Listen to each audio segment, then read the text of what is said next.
بسم اللہ الرحمن الرحیم رب اشرح لی صدری ویسر لی امری واحلل عقدۃ من لسانی یفقہوا قولی وما خلقت الجن والانس الا لیعبدون۔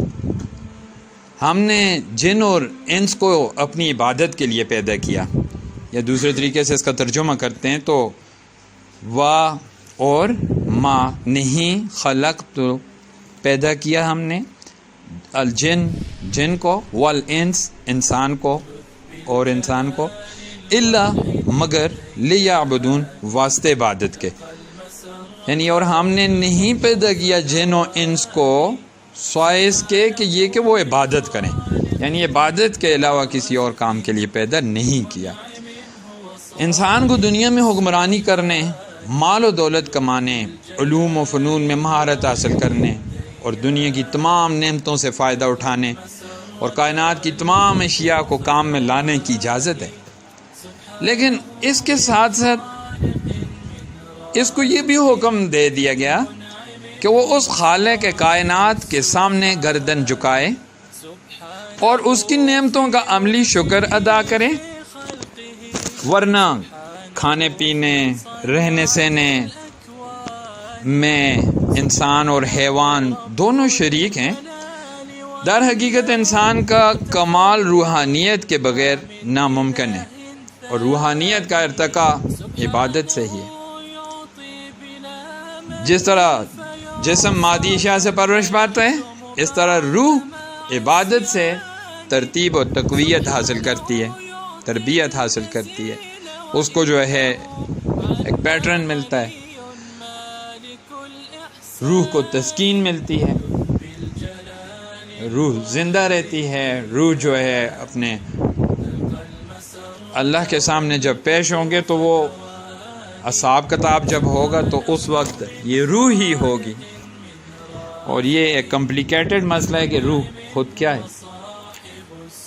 اللہ کے رسول صلی اللہ علیہ وسلم سے بھی جب یہ سوال کیا گیا تو اللہ نے بھی فرمایا نا یسألونک عن الروح، آپ سے روح کے بارے میں سوال کرتے ہیں، تو اللہ نے فرمایا کہ ان سے کہہ دیں کہ یہ حکم ربی ہے۔ تو اس کا ڈائریکٹ تعلق جسم تو اللہ نے پیدا کیا، ایک سسٹم بنا لیا، اور روح کا تعلق عبادت کے ذریعے اللہ کے ساتھ ملتا ہے۔ ہم سمپل سی بات ہے، جب اللہ کی عبادت کرتے ہیں تو اس سے ہمارے جسم کو کیا فائدہ ہوتا ہے وہ تو ایک الگ چیز ہے، لیکن ہماری روح کو جو فائدہ ہوتا ہے وہ بہت زیادہ فائدہ روح کو ہوتا ہے۔ ہماری روح کو وہ تسکین پہنچتی ہے، ہماری روح جو ہے اجر کا مستحق ہوتی ہے، اور یہ ہماری روح ہی تھی جس نے اللہ سے جو وعدے کیے تھے، اللہ کے ایک ہونے کا وعدہ کیا تھا، دنیا میں زندگی گزارنے کے جو وعدے کیے تھے وہ یہی تھے کہ الا لیعبدون، کہ انسان کو ہم نے اس لیے پیدا نہیں کیا مگر یہ کہ وہ عبادت کرے، اور کسی کام کے لیے پیدا نہیں کیا، جن کو اس لیے پیدا نہیں کیا۔ تو عبادت دراصل بندگی کو کہتے ہیں، اور یہ عبد جو لفظ ہم عبداللہ لفظ یوز کرتے ہیں یا عبادت لفظ یوز کرتے ہیں، ہم نماز میں بھی کہتے ہیں ایاک نعبد، یہ جو لفظ یوز کرتے ہیں یہ سارا عبد لفظ ہے، اور عبد کے جو سورس اس کا جو ہے وہ عبد ہے، اور عبد کے معنی جو ہے وہ بندہ ہے۔ عبد بندگی کرنے والے کو کہتے ہیں، معبود وہ ہستی ہوتی ہے جس کی بندگی کی جاتی ہے۔ تو عبد اور بندہ اپنے خالق و معبود کی خوشنودی کے لیے جذبہ اطاعت میں جو کچھ کرتا ہے وہ عبادت ہے۔ اس لیے ایک مسلمان اپنی نشست و برخاست، لین دین، آپس کے تعلقات، جو کام بھی اللہ تعالیٰ کی اطاعت و خوشنودی کے جذبے سے کرے یا اس جذبے کے تحت کسی برے کام کو چھوڑ دے تو یہ اس کی عبادت شمار ہوگی۔ کتنے چھوٹے چھوٹے کام ہوتے ہیں، ایک پانی انسان کی ضرورت ہے، پانی پیتا ہے، مگر پانی کا پینے کا اگر جو ہے اللہ اور رسول کے بتائے ہوئے راستے کے مطابق وہ پیتا ہے تو وہی پانی اس کے لیے عبادت بن جاتی ہے۔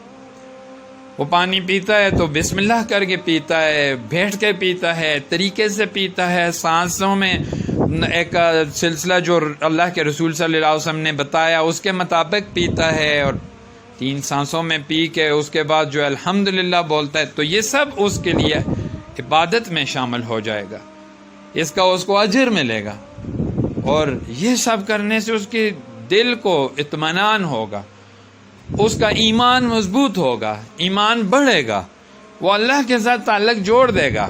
اس نے اللہ سے پانی لیا، اللہ سے کا پانی پیا، اور اس نے اللہ کا ہی شکر ادا کیا، اس نے اس بات کی تصدیق کر دی کہ یہ اللہ ہی دینے والا ہے پانی، اور تمام تعریفیں اللہ ہی کے لیے ہیں، تو یہ سب عبادت میں آتے ہیں۔ اس طرح عبادت کا اساسی مفہوم اللہ کی بالادستی و برتری تسلیم کر کے اس کے مقابلے میں سرتابی و مزاحمت چھوڑ کر اپنی آزادی اور خود مختاری سے دستبردار ہو جانا ہے۔ لہذا اس لفظ سے اولین تصور غلامی و بندگی کا ابھرتا ہے۔ پھر چونکہ غلام کا اصلی کام اپنے آقا و مالک کی اطاعت و فرما برداری ہے، اس لیے لازماً اس کے ساتھ اطاعت کا تصور بھی پیدا ہوتا ہے۔ اب عبادت تو ہر قوم، قبیلہ، ہر انسان جو ہے وہ کسی نہ کسی طریقے پیرائے میں کرتا ہی ہے، لیکن اس کی عبادت قابل قبول نہیں ہوتی۔ ہم پہلے پڑھ چکے ہیں کہ سارے قوم، قبیلے، یہ ہم نے کہا مختلف مذاہب والے، یہودی، عیسائی، ہندو، ان سب میں اور مسلمانوں میں جو بات ہے کہ ان سب کے کو ایک کانسیپٹ رب کا ہے، وہ سب جو یہ جانتے ہیں کہ کوئی ہے جو یہ سب کچھ کرتا ہے۔ ہم پچھلے چیپٹر میں یہ چیز اچھی طرح پڑھ چکے ہیں کہ اللہ کو مانتے تو بہت سی قومیں، قبیلے ہیں، لیکن اصل بات یہ ہے کہ وہ اس کے اندر شرک کر دیتے ہیں، اور مسلمان شرک نہیں کرتا۔ اس کی عبادت کی بہت سی خصوصیات ہیں۔ اس کی عبادت کی ایک خصوصیت یہ ہے کہ وہ خالص اللہ تعالیٰ کے ساتھ مخصوص رہتی ہے، اس میں اللہ تعالیٰ کے سوا کسی اور کی پرستش کا ادنا شائبہ بھی نہیں ہوتا۔ آپ غور سے دیکھیں تو ہماری نماز کیا کہتی ہے؟ ایاک نعبد و ایاک نستعین، ہم تیری ہی عبادت کرتے ہیں اور تجھ ہی سے مدد مانگتے ہیں۔ اٹ مینس کہ ہم نے سب کو رد کر دیا، کسی دوسرے سے مدد مانگنے کا سوال ہی نہیں پیدا ہوتا، کسی دوسرے کی عبادت کا سوال ہی نہیں پیدا ہوتا۔ جیسے عیسائی لوگ تثلیث کے سلسلے میں جو پڑھ گئے، انہوں نے کیا کیا؟ انہوں نے شرک کر دیا، انہوں نے یہ کہہ دیا کہ عیسیٰ، مریم، جبرائیل امین، یہ مل کر خدا کا کنسیپٹ ان کے ذہن میں ان کو مل کر بنا، تو یہ شرک ہو گیا۔ اللہ اس طرح کے نہیں ہے۔ پھر اللہ نے فرمایا قرآن مجید میں کہ یہودی کہتے ہیں کہ عزیر اللہ کے بیٹے ہیں، اور عیسائی کہتے ہیں کہ عیسیٰ اللہ کے بیٹے ہیں۔ تو اللہ نے جو اسلام ہمیں اللہ کا شکر جتنا بھی ادا کریں وہ کم ہے، کہ اسلام کی جو نعمت ہمیں دی، وہ اسلام نے ہمیں یہ کانسیپٹ دیا کہ قل هو اللہ احد اللہ الصمد لم یلد ولم یولد، کہ نہ اس سے کوئی پیدا ہوا ہے، نہ وہ کسی سے پیدا ہوا ہے، نہ وہ کسی کا باپ ہے، نہ کسی کا بیٹا ہے۔ تو ہمارے ہاں یہ کانسیپٹ اللہ نے خود ہی اس قرآن مجید کی اس آیت میں دے دیا۔ ایک دوسرا نقطہ اس کا یہ ہے کہ اسلام نے عبادت کے لیے ایسی خارجی شرائط، کوئی شرط کوئی نہیں لگائی کہ جس کا اصل عبادت و اطاعت سے کوئی تعلق ہو۔ اس لیے یہاں عبادت گاہوں، مسجدوں میں عبادت کے لیے نہ شمع روشن کرنے اگربتیاں جلانے کی ضرورت نہیں ہے، نہ عبادت کے وقت تصویروں کو سامنے رکھنے کی اجازت ہے، اور نہ کسی خاص رنگ یا خاص قسم کے لباس پہننے کی پابندی ہے۔ تو ہمیں یہ پتہ چلتا ہے اسلام کی یہ خوبی ہے، اسلامی عبادت جو ہے اس کی یہ خوبی ہے، اس کی خصوصیت ہے کہ ان کو ان سب چیزوں کی کوئی ضرورت نہیں ہے۔ وہ جب چاہیں، جہاں چاہیں، جیسے ہوں، جس حالت میں ہوں، وہ اپنے رب کو یاد کر سکتے ہیں، اس کی عبادت کر سکتے ہیں۔ عبادت آگے ہم ڈسکس کریں گے کہ مختلف طریقوں سے ہو سکتی ہے، مالی لحاظ سے بھی ہو سکتی ہے، جانی لحاظ سے بھی ہو سکتی ہے۔ یہاں اسپیسیفک ہم اگر عبادت کی بات کر رہے ہیں تو یہ نماز اس سے مراد ہوگی، لیکن باقی عبادات بھی اس کے ساتھ ساتھ شامل ہے۔ تو ایک نماز کے لیے مسجد میں جا کر نماز جب ہم پڑھتے ہیں تو اس کے لیے وہاں نہ کوئی اگربتیاں جلانے کی ضرورت ہے، نہ کوئی شمع روشن کرنے کی، نہ آگے کوئی تصویر رکھنے کی، نہ اللہ سے رابطہ کرنے کے لیے کسی وسیلے کی، کسی چیز کی ضرورت نہیں ہے۔ تو اسلامی عبادت بہت ہی پیاری عبادت ہے اور بہت ہی آسان عبادت ہے۔ ایک تیسرا نقطہ اس میں یہ نکلتا ہے کہ اسلام میں دوسرے مذاہب کی طرح مذہبی پیشواؤں کو اللہ تعالیٰ اور بندوں کے درمیان واسطہ نہیں بنایا گیا۔ ہر شخص براہ راست اپنے رب کی بندگی و عبادت کر سکتا ہے، اور وہ ہر پاک جگہ پر عبادت کر سکتا ہے۔ میں اس کی اگزامپل یوں دوں گا کہ اللہ کے رسول صلی اللہ علیہ وسلم نے خود فرما دیا کہ صحابہ، تم دوسری قوموں کی طرح جو ہے اپنے نبیوں کی قبروں کو عبادت گاہ مت بنا دینا۔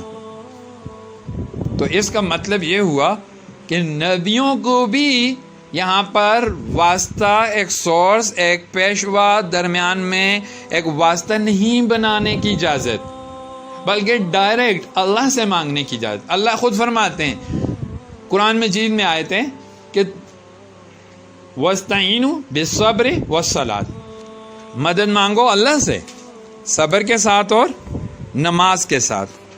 پھر اللہ نے فرمایا کہ میں تمہاری شاہ رگ سے بھی زیادہ قریب ہوں۔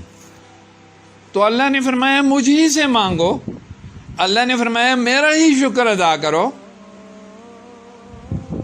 تو میں تمہیں اور دوں گا۔ تو یہ اسلام کی ایک خصوصیت یہ بھی ہے کہ یہ اس کو کسی درمیان میں میڈیم کی ضرورت نہیں ہوتی، ڈائریکٹ عبادت کر سکتے ہیں۔ چوتھی جو خوبی ہے، خصوصیت ہے، وہ اسلامی عبادات میں افراط و تفرید کی کوئی شکل موجود نہیں۔ ان میں اعتدال و میانہ روی ہے، ان میں نہ تو بت مت اور عیسائیت کی طرح نفس کشی، ترک دنیا اور سخت قسم کی ریاستیں، اور نہ ہی مشرکانہ طرز کی رسمیں ہیں۔ اسلام سے پہلے لوگوں نے ایسے طریقے ایجاد کیے تھے کہ جو منشاء الہی کے خلاف تھے۔ بعض نے آسمانوں کی طرف ہاتھ پھیلائے اور کھڑے کھڑے بازو سوکھ گئے، بعض نے سجدے یا رکوع میں اپنا اتنا غلط کیا کہ زندگی بھر اسی حالت میں رہے۔ روزے رکھنے پر آئے تو اتنے رکھے کہ جسم سوکھ کر کانٹا بن گیا۔ لیکن اس کے مقابلے میں اللہ کے رسول صلی اللہ علیہ وسلم نے جو عبادت کا طریقہ بتایا، ہم وہ اس واقعے سے لے سکتے ہیں۔ عائشہ صدیقہ طیبہ طاہرہ کے پاس 3 صحابی آئے، انہوں نے نبی اکرم صلی اللہ علیہ وسلم کے بارے میں پوچھا، اور آخر میں وہ یہ کہنے لگے، ایک نے کہا کہ واللہ کہ میں ساری زندگی جو ہے ہر رات عبادت میں گزاروں گا۔ ایک نے کہا واللہ کہ میں ساری زندگی روزے میں گزاروں گا، اور ایک نے کہا کہ میں ساری زندگی شادی نہیں کروں گا۔ تو انہوں نے اللہ کے رسول صلی اللہ علیہ وسلم کے روزوں کو، ان کی حیا کو، ان کی عبادت کو اتنا اس طرح سے لیا کہ جی ہم تو اللہ کے رسول صلی اللہ علیہ وسلم کو جب پتہ چلا تو اللہ کے رسول صلی اللہ علیہ وآلہ وسلم نے کیا فرمایا؟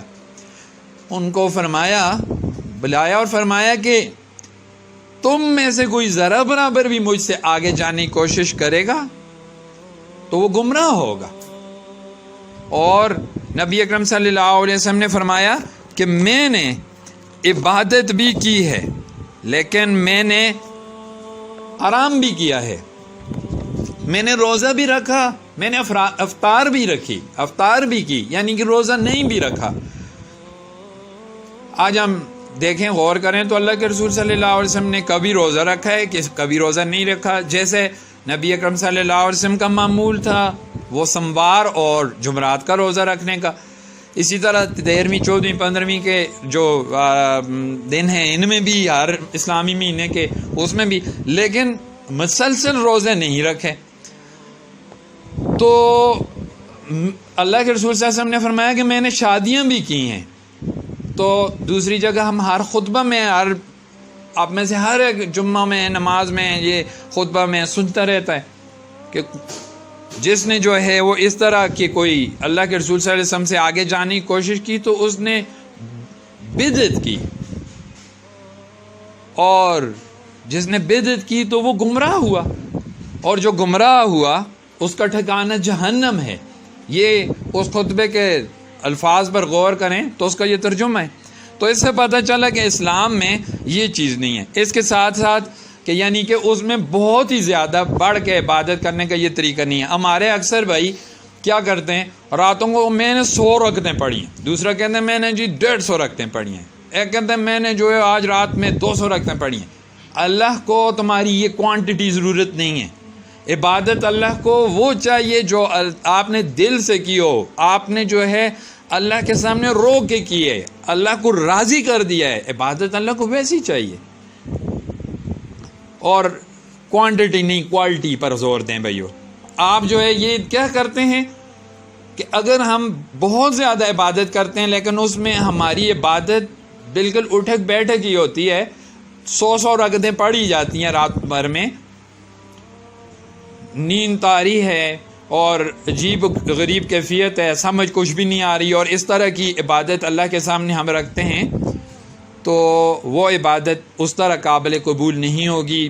اور تیز پڑھ کے جو ہے وہ عبادت بھی اللہ کے ہاں قبول نہیں ہوگی. تو اللہ کو جو عبادت چاہیے وہ کس طرح کی چاہیے, جس سے اللہ راضی ہو, وہ رو کے چاہیے, وہ 2 رکعتیں ہوں لیکن بڑے خلوص کے ساتھ ہوں, بڑے آرام سکون سے ہوں, جس میں ہم نے مانگا ہو رب سے کچھ. تو یہ ہمارے پاس اس کی چوتھی جو خصوصیت ہے. اور 5ویں خصوصیت یہ ہے کہ اسلامی عبادات کا یہ کمال ہے کہ وہ انسانوں کو حیوانیت سے نکال کر زیور انسانیت سے آراستہ کرتی ہے. اسلامی عبادات کا مقصد جہاں اللہ تعالیٰ کی عبادت و اطاعت ہے وہاں تزکیہ نفس بھی ہے. اگر اسلامی عبادات کو صحیح طریقے سے ادا کیا جائے تو جہاں مومن اس سے کامل بنتا ہے وہاں ایک مثالی انسان بن کر نکلتا ہے جس پر معاشرہ فخر کر سکتا ہے. الغرض ہماری زندگی کو اطاعت الہی کے جذبے کے تحت بسر کرنے کی شریعت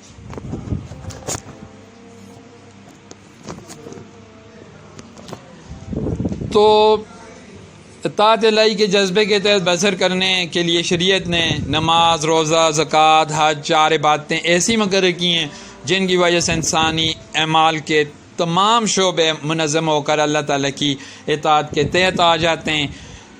تو اللہ تعالیٰ سے دعا ہے کہ اللہ تعالیٰ ہمیں صحیح معنوں میں عبادت کرنے کی توفیق عطا فرمائے اور ہماری عبادت کو جو ہے وہ قبول بھی کرے. کل کو ایسا نہ ہو کہ یہ عبادتیں ہمارے سامنے جو ہے منہ پر ماری جائیں. میں اس بات پر اینڈ کروں گا کہ نماز جو ہم نے اس طریقے سے پڑھی ہوگی جو اللہ کے ہاں قبول نہیں ہوگی تو وہ نماز خود ہمارے خلاف چلی جائے گی.